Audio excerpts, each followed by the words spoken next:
What a very warm welcome to you guys. Hello, it's Kasim, and welcome to another one of these episodes of Notes on the Topic of. Again, my name is Kasim. I want to firstly start off by thanking you very much for joining me today. I want to start off by sharing with you my greatest gratitude for taking the time to listen to me over the next kind of 45 minutes to an hour. And I hope that something that I share with you in that time can be of some value to you, that it can add some kind of insight, some perspective, some tactics, some strategy that can hopefully help you to become a higher, fuller expression of who you're capable of becoming. So truly, thank you very, very, very much for listening. I'm going to talk to you today on the topic of define it. And that is what I want to share notes with you on today. But before we get into that, I want to ask you, if you find some of the stuff that I'm going to share with you today useful, if you find that it is something that's brought some kind of value to your life, and you want more of this kind of content, and you want to listen to some more of my perspectives or some of the things that I've been thinking about and the way in which I process information and knowledge and concepts, then jump on our YouTube channel, subscribe, because that's where you put most of the content, and that's where you'll be able to get as much value in your life as you possibly can. But that's completely up to you. But type Casimotive or Kasim into YouTube, subscribe, don't forget to click on the notification button, and you will find us. So, as I said earlier on, the topic that I want to talk to you about today is this topic, define it.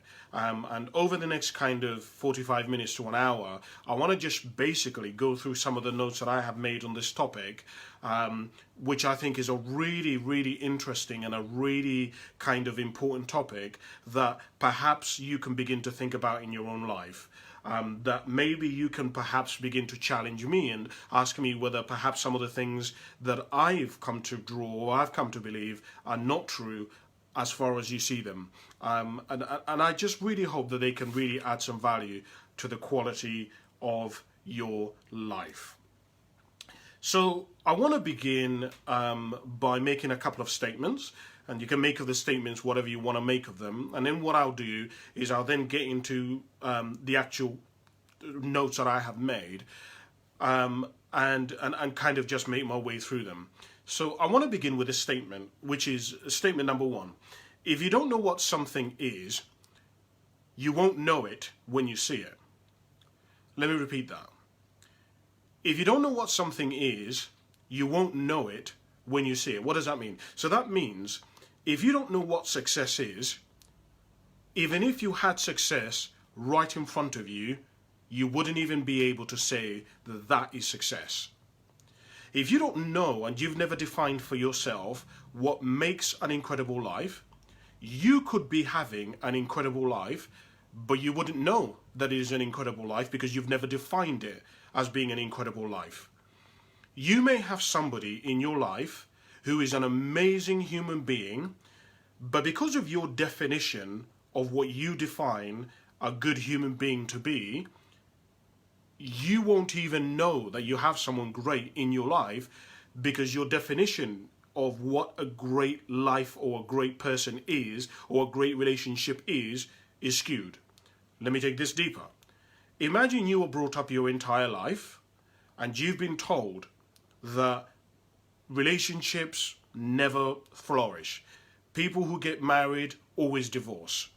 Men are cheaters. Men are liars. Men are manipulators. Men have no conviction. They have no manners. They're no good. They have no morality.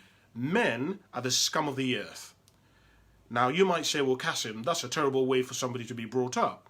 But the reality of life is that many of us are brought up from, whether we realize it or not, from watching movies, from observing our parents, from listening to people, from the experiences that we've had. Many of us, our definition of men comes from that kind of, all of those different facets.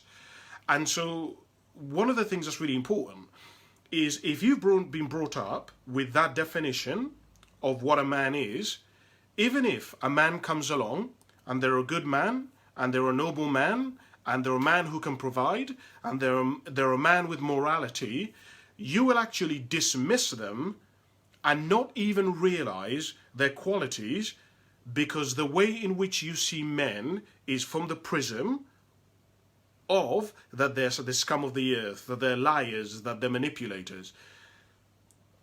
I wrote down in my journal some weeks ago a note that said that human beings see what they want to see. In other words, we know from research that human beings, we have a tendency, if we've been given loads of information, that we will cherry pick the information that most feeds our need, and we will take it. So if we are in a relationship with somebody who is not healthy and it's toxic, and the person has red flags and yellow flags, the person is abusive to us, is emotionally and physically abusive to us, but we have a really deep desire to be loved, we will disregard all the bad and accept only the good and say, well, hold on a minute, but he's really good to me on these times. Yeah, but that time he was drunk. And it's important that we understand that. Which leads me to the second statement that I want to make, which is this, that without a definition, your guess is as good as mine. If we were having a conversation and we said, what does a good life mean? And neither of us have a definition of what a good life is. Both of us are experimenting. If there is no foundation for something, if there is no blueprint, if there is no definition for something, then you are left with experimentation. You are left to make up the rules. If you don't know what a good relationship looks like, all you can do is experiment. If you've never been around grandparents who've had an incredible relationship, if you've never been around parents or couples or a work colleague who's had a great relationship, guess what? You have to make it up as you go along. Which leads me to the third statement that I want to share with you. The third statement that I want to share with you is, we live in a society where people don't want to hear an opinion which is not theirs. And I think most of you guys who are listening to me, you can relate to this. We live in a world today where the reality of life is most of us don't want to have an opinion. We live in a world which there is absolutely no absolutes anymore. Everything is being redefined. I was listening to a talk by a man called Dr. Miles Monroe, and Dr. Miles Monroe was explaining that we are in this kind of world which is ever evolving, and some of the things that he said was that there are these global shifts and these global changes that are taking place all across the globe. And some of these, I'm going to read to you what some of the things that he said. So for example, he said that there is a lot of political confusion, there is constitutional revision, there is social transitions, ideological reinventions, there's philosophical instability, there is moral manipulation, there is religious conflicts, there is economic interdependence, which is basically globalization, there is technological advancements, there is moral vacillations. And the one that I was really fascinated with, and is really the one that I would like to focus on, is that he said that we're going through a change at the moment in the world where there is a redefinition of terms. Isn't it true that we are going through a period at the moment where everything is being redefined? There is no absolutes anymore. There are no definitions at the moment of what a man is that is everybody can agree on. We live in a world today where everything is up for debate. Now, there is certainly there is a place for that, and there are some things that should never change, but there is also a place for change. And so I guess what I want to begin today off with, and I want to ask you is, how do you define things? For example, let's look at a few things that I've written down. Number one, how do you define success? What do you mean when you say that you are successful or a person is successful? Define that. What do you mean by somebody is successful? Is that a lot of money? Is it that they're happy? Is it that they're living in hot weather? Is it that they're married? Is it that they're children? Define what you mean by success. Here's another one I was thinking about. What does it mean to be a man? It was interesting. I was having, so over Christmas, I was working in I was working in Argos. I was working in an Argos warehouse, and whilst I was working in the Argos warehouse, there was a lot of young people who were between kind of 16 years of age and about 19 years of age. And it was very interesting for me because over a period of a week, I kept asking these young people, tell me something, how do you define a man? And so they would give me all these different answers. They would say to me, a man has to be somebody who is strong. A man has to be somebody who protects his family. They would say to me that a man has to be somebody who is physically fit. A man has to be somebody who can, who is mentally and emotionally strong. So they would give me all of these descriptions and these definitions of what they defined a man to be. And my second question that I would always ask him is your father a man based on the definition that you've given me? And it was a very big shock to me to discover that I would say 9 out of every 10 people that I asked this question, and I probably asked maybe 50 people in that warehouse the same question, that most of the guys said, no, my dad is not any of the description that I've said. And I found that really, really, really, really interesting, because there's loads of things we can take from that, but one of the things that I took from that is that it seems to me that there is no one definition of what a man is, and there seems to be this disparity between what we say a man is and how a man actually appears in reality. And I just would ask you to think about that and ask you, well, when you say that a man is supposed to be this way, does that really reflect how life is? It's just something that I thought you would think about. Let me ask you this question. What is the role of a woman in a relationship? Define it. Is a woman supposed to be at home with the kids? Hold on a minute.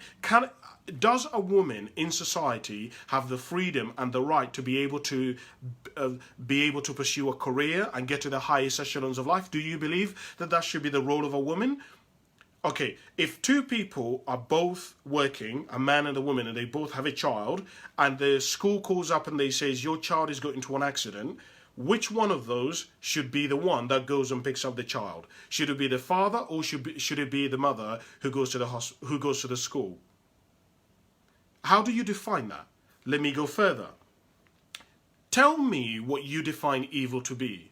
You talk about Kasim, he's evil. Kasim, that person, what they did is an evil, they're corrupt. Define that. What do you mean by evil?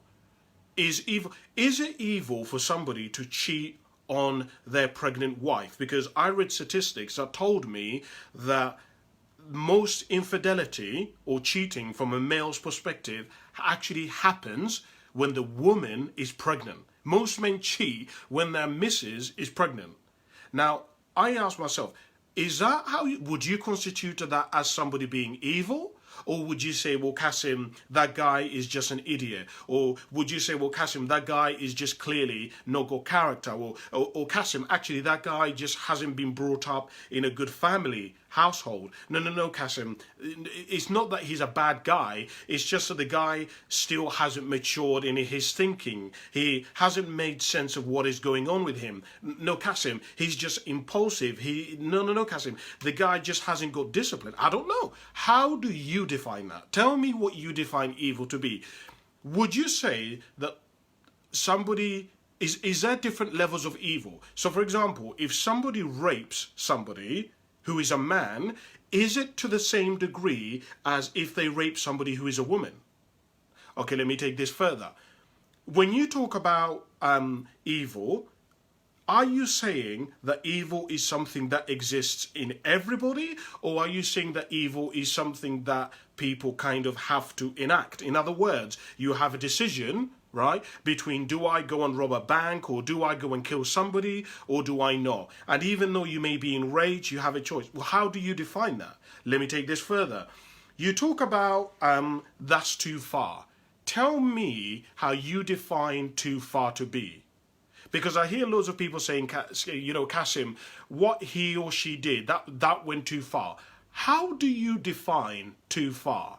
Because my definition of too far, I've noticed, is very different to what other people's definitions of too far is. For example, If your partner gets drunk and has a fight with somebody, is that too far, or is that him just being a lad, or just him being drunk or being silly?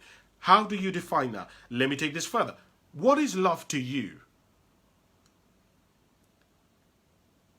What is sexism? What is racism? Describe to me and tell me what your definition of God is. What about a British citizen? Define for me what it means to be a British citizen. What is that? So, is a British citizen somebody who was born in this country? Let me ask you this question. If somebody illegally comes into Britain and they are here, have a child, and the child is born in this country, does that person's child automatically become a British citizen? Is that how you define a citizen? Explain that to me. So the reason why I'm asking you all these questions is because, as I was explaining to you, we live in a world today where everything is being redefined. There are no absolutes anymore. There is no such thing as a man. What is a man? A man is somebody who is born a male, because you could say that, but then there are some people who say that a man, that they were born as a man, but in a woman's body. And the way that they see themselves is a man, but they were born in a female body. And they don't see themselves. They don't even, the way that they behave, the way that they speak, the things that they like, the activities that they engage in, they usually are more lured towards men and men's activities and men's attitude. So would you define that to be a man, or would you define a man to be somebody who is biologically born with a penis? How do you define that? And as I say, we live in this world today where there are no absolutes anymore. And as a result, I've noticed that many of you guys and many men and women have essentially decided to take a hands-on approach, a hands-off approach to life. I've realized that a lot of people have decided that they're not going to engage with life, but they're instead going to respond to life. Because I think most of you guys can agree that there are essentially two ways to go through life. You can go through life either responding to life, or you can go through life engaging with life. But both of these different paths have consequences. And what I've realized is that most people, more people than less people, have decided that they don't want to define anything for themselves. And I tell you this because there is a danger, and I want to warn you about this. If you're not careful, that things are going to go in a direction that you don't agree with, and part of the reason is because you don't want to engage in defining things for yourself. Here's some of the things that I wrote down. I wrote down here that fools multiply when wise men are silent. Evil succeeds when righteous men do nothing. Darkness rules when light is absent. Problems reign when solutions are ignorant. What do I mean by these statements? What I mean by these statements is that there are a lot of people who are very, very, very intelligent. They're very good human beings, but they refuse to engage with life. They refuse to be involved with anything that has conflict, and as a consequence, they allow people to make decisions that are not in their best interest, that they don't believe in. If you don't engage in the political arena and you allow the government to pass a bill or to pass a law that you don't agree with, you will have no choice but to submit to the law. You have no choice. If the government pass a law that a man and a woman are both from now on going to be paid exactly the same amounts, it doesn't matter what job that they do, all men will be paid the same amount.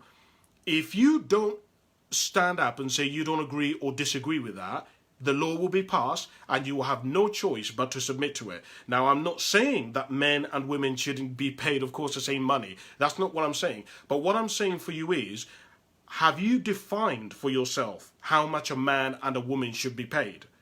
Like, at what point is there some instances when a man and a woman shouldn't be paid the same money? Let me ask you this question. Are men and women equal? See, these are very interesting topics, aren't they? And I've come to realize that a lot of guys, we're just not even thinking about this stuff. Because one of the notes that I wrote down here is that definitions have layers. Life has layers, right? And in fact, whilst we're on this topic, one of the things that I wanted to share with you is I wanted to start today off with by kind of defining life a little bit for you. Because I've come to realize that there are essentially 6 stages of life. And I want to give you the first 3 stages, and you tell me what you think. So I believe that the first stage of life that every single one of us operates from is what I call survival. So to be on survival is to essentially drift through life. These kinds of individuals who are at this stage of life are individuals who have no purpose, who have no motivation, who have no excitement. These individuals, they don't know what they want. They don't know the reason why they're here. These individuals have what I call a fixed mindset. They spend their life always reacting to life and never creating or building anything. They have this fixed mindset which says that, Kasim, this is the way life is for me. This is how things are. I can't change them. I was born like this, and this is the way life is. And there are some people on this planet who operate their life from that space of, Kasim, this is just the way things are for me. And many of you guys who are listening to me, you know people who are like this. It's not that they lack talent. It's not that they lack ability. It's not that they lack the capacity to be able to grow, to develop, to work really hard, to go after their dreams. It's just a lot of the time they've been fixed into a certain mindset, into a certain attitude, into a certain belief system, into a certain paradigm, to the degree that they never branch out and never actually go towards their dreams. So that's what and that's a lot more complex, but that's what I believe is to be one of the first stages of life. And then the next stage of life is what I call security. To be able to operate in security, you have to have something, right? Part of the reason why people who are in survival don't try anything and don't go for anything is because they've got nothing to lose. What's the whole point of going after anything, right? But when you get into security, you've now got to the point where you've actually changed some of your attitudes. You've started working hard. You've started pursuing some of the things that you want in your life. And now you've got something to lose. You've got into a relationship and you've never had a relationship. No one's ever really showed any interest in you. And this is now the first time that somebody has shown interest in you and you've actually managed to get into a relationship. So instead of growing your relationship, instead of allowing your relationship to evolve and to go to the different manifestations of what it's capable of, what you do is you protect what you've already got. You maintain what you've already got.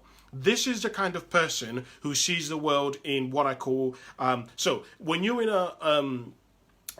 in survival, you will see the world in black and white. This is the way it is and that's the way it isn't. When you get to security, you start seeing the world from the perspective of, actually, maybe the world isn't black and white. Maybe the world isn't you're right and I'm wrong, but we can both be right and we can both be wrong. And actually, there's a lot more colors to life. That actually, no, my life, yes, there are some things about me that I can't change. For example, my genes, but I can change my attitude. I can change to having what's called a growth mindset, where I know that I can improve my attitude, I can improve my habits, I can become more skillful, I can become more productive in the world.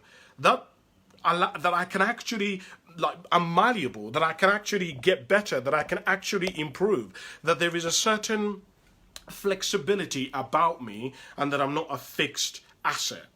And then from that, there is even a further stage, which is one further, which is where most people never get to. Most of, and I'm generalizing here, but most of society will spend their life in what I call security.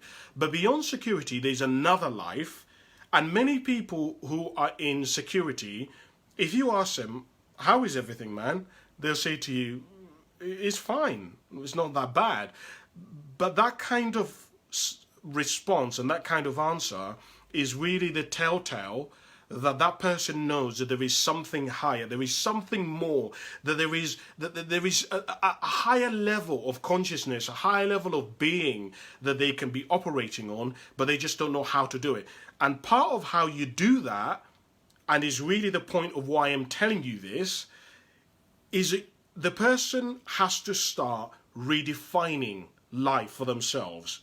Because when you're in security, you will get to a point where you've got the white picket fence, you've got the family, you have the money, you've been on a holiday. Like, it sounds crazy for most people to even believe that somebody can get to this stage, but there are some people who've genuinely, at a very young age, got everything that anyone could ever dream of. They have a family, they are able to go traveling around the world, they have a marriage, they live in a really nice neighborhood, their kids are healthy, happy and successful. They have great friendships. They have a great income coming in every month. They have what most of us would define to be a great life.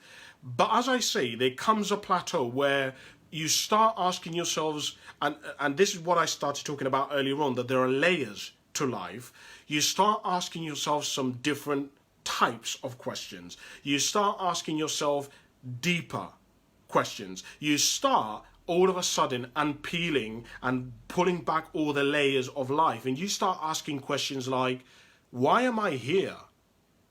Is this what I define to be success? Is this what I define to be life for me? Is this all there is to me? Can I do more? Because you see, when you start getting and moving from security to the next stage of life, which is what I call freedom, is in freedom, you start building and creating instead of microwaving everything. In freedom, you start collaborating with people because you learn one of the most basic and important lessons about life, which is it is not about you. See, most of us think that life is about us. But the more that you live life and the more successful you become and the more spiritual you become, the more you realize that this life really isn't about you. And when you are operating from security, it's all about how much can we have, how much can I have, how much can I save, how many holidays can I go on. But in freedom, it's how can I scale this to the degree that I can help my family, I can help my community, I can help my neighbors, maybe even one day I can help the world. You start playing what is called an infinite game, right? There are two types of games that you can play. There is a finite game and there is an infinite game. An infinite game is like a game of football. A finite game is like a game of football. In football, if we play football, there is a winner at the end of it, right? There is a winner and there's a loser. That's what's called a finite game. An infinite game is like business, right? If your company this year makes £100 million profit, guess what? The game doesn't stop. Next year, they'll raise it to £102 million, £120 million. The game never actually stops. That is what's called an infinite game. And when you are playing within security and you're operating your life at this stage of security, your life usually is being played on a finite game. In other words, how much can I earn? What is the highest position that I can go to? But when you get into freedom, it doesn't matter because it's all about the journey. It's about how can I scale this up? How many people can we help? Because look, if you, for example, decided that you wanted to tackle poverty, poverty is never going to be eradicated. You just keep, it's just an ever-evolving kind of change that will continue happening. And when you start playing that kind of a game and operating your life from that kind of space, life takes on a different vibrancy. Life takes on a different meaning. Life becomes very, very, very, very different, right? Because now you're looking at all the possibilities. You're now looking at really where is the source of everything. And I guess that's really one of the things that I wanted to share with you now as we get into some of the many notes that I've made on this subject, which I know I'm not going to be able to finish today because this topic is way too complex. But one of the first things that I wanted to share with you is that definitions can be misinterpreted, right? Definitions can 100% be misinterpreted. And the reason why I say this is, let's say we're in a relationship, or if you don't want to choose me, choose somebody else is in a relationship with you. You're in a relationship with somebody else, and and we start seeing each other. You say that the definition of seeing each other is that we can have sex with each other, but with nobody else. My definition of seeing each other is that we can have sex with each other and with other people until we make the relationship official. Now, can you see how that definition can be misinterpreted? This is part of the reason earlier on that one of the things that I shared with you is that without a definition, your guess is as good as mine. And so one of the things that I would share with you is, have you left room in your definition that it can be manipulated to fit other people's agenda? Because let's be honest here, we live in a world today where people, if they can get away with something, they can. Yesterday I was spending some time where I was looking up tax avoidance. I wanted to try and understand what is this whole tax avoidance and why do people engage in it. And what I essentially discovered is that any rule that is ever made has a way to break it. Rules can be broken and they can be bent. And so one of the things that I found absolutely fascinating is, unfortunately, when it comes to definitions, you cannot give every possible definition that exists.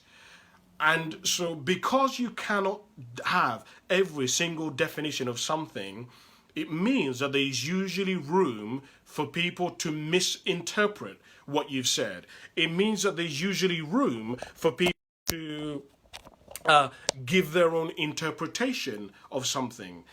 What I would share with you and ask you to think about in your own life is, have you defined something to the degree where people could be using it in such a way that is going to go against you? Or even further, are you living the kind of life at the moment where your definitions are so loose that you're allowing your character to take you to places which you should not be operating your life from? Let me give you some of the other notes that I wrote down here. We have to discern what is permanent and what is flexible. The thing about definitions, and if you've looked at definitions, is that you've probably noticed by now that definitions, there are some which are concrete, which are solid, and there are some which are flexible. And one of the things that we as individuals have to do is that we have to get to the point where we discern for ourselves, okay, which things can be permanent? Which definitions can be permanent and cannot be changed, and which ones can we kind of change, and can we kind of have flexibility around? So let me give you an example of this. So I've been recently following a program on Netflix called Amend, the 14th Amendment. And in America, let me tell you what this is all about. So in America, they have constitutional law, and they have a constitution. And within that constitution, there are all these different amendments in the constitution. And one of the constitutions is the 14th constitution. And this is what it says. It says, and this is the 14th Amendment. It says, no state shall deprive any person of life, liberty, or property without due process of law. Now, in America, yes, that is very, very, very true, that indeed no state shall deprive any person of life, liberty, or property without due process of law. But let's just look at that. Any persons, let's define what any person's is. Is any person somebody who is an immigrant in that country? Let's say the person somehow managed to get into America.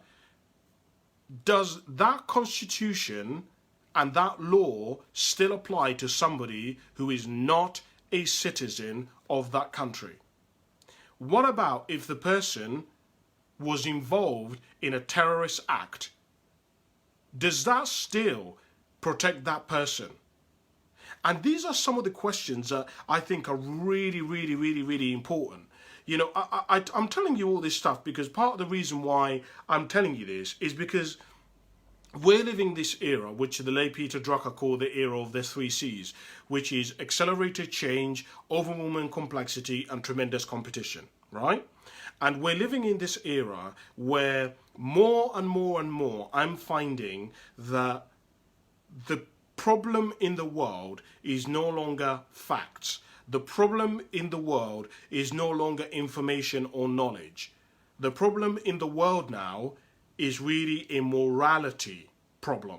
In other words, it's a question of what, in your opinion, do you define to be wrong and what do I define to be wrong? And we are living in a world today where, because of the technological advancements that we're having and that are going to take place over the next kind of 10, 15, 20, 30, 40, 50 years, morality is going to play a key factor in everyday life, more than it has done before in history. And the reason why I'm telling you this is if you refuse to engage with life, if you refuse not to define life for yourself and define what happiness is and define what success is, you are going to end up reacting to all the definitions of other people, right? Because one of the things that I wrote down here is, if you don't define life for yourself, the rest of society will define it for you.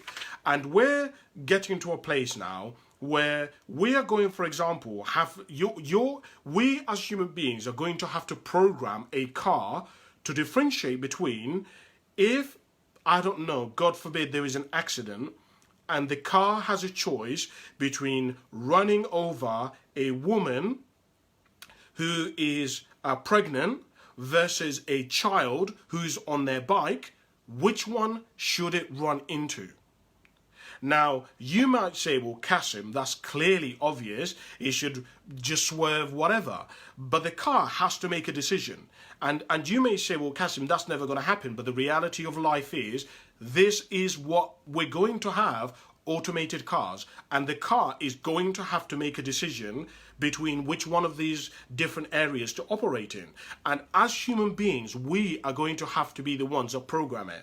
And I'm saying to you that if you refuse to engage with life, if it is you, if it is your child who's on the bike and somebody programs the car to choose the bike, it would be your child who's going to be run over. It will be your godchildren. It will be your brother or sister who is going to be run over if you refuse to define for yourself what you define different areas of life to be. Do you see what I'm saying to you? Earlier when I said to you that fools multiply when wise men are silent. Evil succeeds when righteous men do nothing. Most of the problems in the world that have occurred because good people have stood by and done nothing. They've been silent. They don't want to be involved in politics. They don't want to be involved in social change. And I would encourage you to really think about this. I'm not saying that you have to have a definition for everything. I'm not saying that you have to fight for everything. But what I am saying is that you have to get to the point in your life where you start defining some of these things for yourself. Because unfortunately, if you don't define them for yourself, the world is going to give you their own definitions. Because the other thing that I wrote down here is that without definition, there is no protection. It is very, very, very, very, very easy for people to break and manipulate you and and use you if you don't know what your boundaries are, because part of defining something is to put a box around it, is to put parameters around it.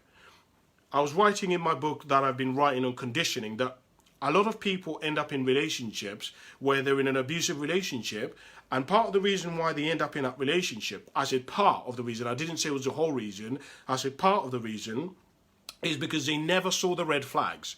Usually when somebody ends up in an abusive relationship, the abusive relationship doesn't happen overnight. The person doesn't just go from this to that. It is usually gradual. And one of the things that happens is because the person, usually the woman, because we know that most people who get abused in relationships typically are women, that doesn't mean that men, of course, don't get abused, or we know that they do.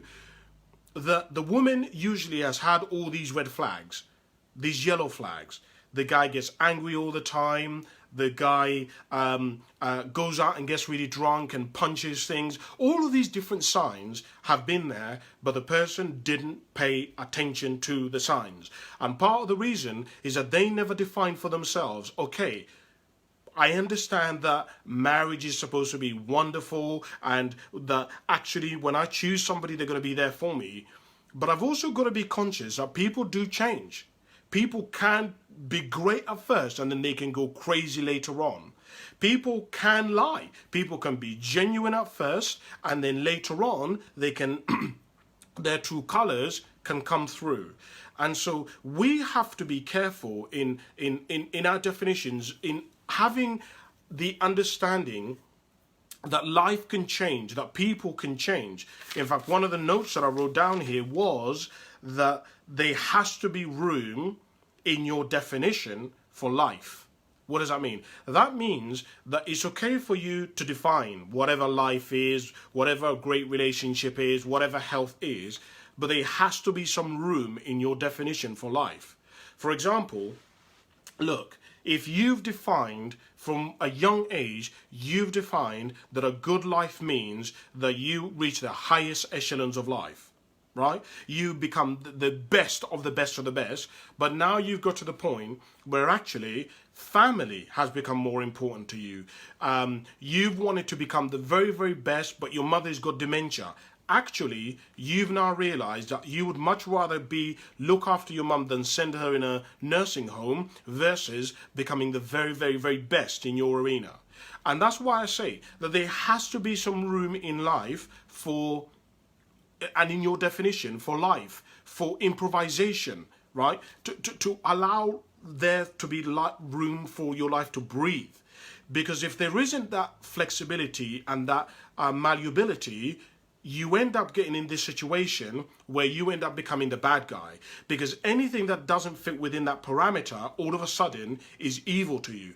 That's part of the reason why a lot of people have a problem with black people even today, because for some people their parameters is that black people and white people are not of the equal value. They're not seen, that they don't see them as the same. And they've never allowed room for them to be wrong. In fact, that leads me to one of the statements that I wrote down here. I wrote down here as one of my statements that dogma is the enemy of knowledge. I repeat, dogmatism is the enemy of knowledge. What does dogma mean? Dogma means that you believe that, Kasim, this is the way things should be. We're never going to change them. It's of a higher power. It's been decided by our forefathers, whatever. This is the way that it is. And as a result, it cannot be changed. It cannot be changed in any way. And there is certain elements of that. For example, we know that for a plant to grow, right, there is a certain law that says you've got to give it sunlight, you've got to give it water, right? That's a law that you cannot change. But there are laws and there are definitions in society which there is flexibility around. And if you decide to take it upon yourself to base and operate your life from a space of dogmatism, what will end up happening is that you're not going to leave any room in your life for learning, for development, for refinement. And actually, if you see much of the conflict that we have today, and I began today off by saying, that we live in a society where people don't want to hear an opinion which is not theirs, is that we're living in this world today where much of the conflict that happens is because people feel that they're not heard, right? I've got to shout over you, and I've got to take extreme measures to get you to actually pay attention to me and to listen to my side of my point of view, because you refuse to even accept that my point of view could be valid, right?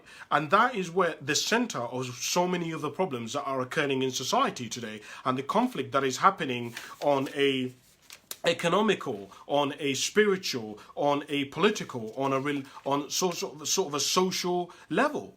Many of us are having these conflicts because most of us are just not allowing for any refinement in our philosophy. And so one of the things that I would share with you and ask you to think about is there room in your life for a refinement of what your definitions are? Could it be that when you were younger, as I said, you believed that success was this, but now that you've grown, you've realized that actually success is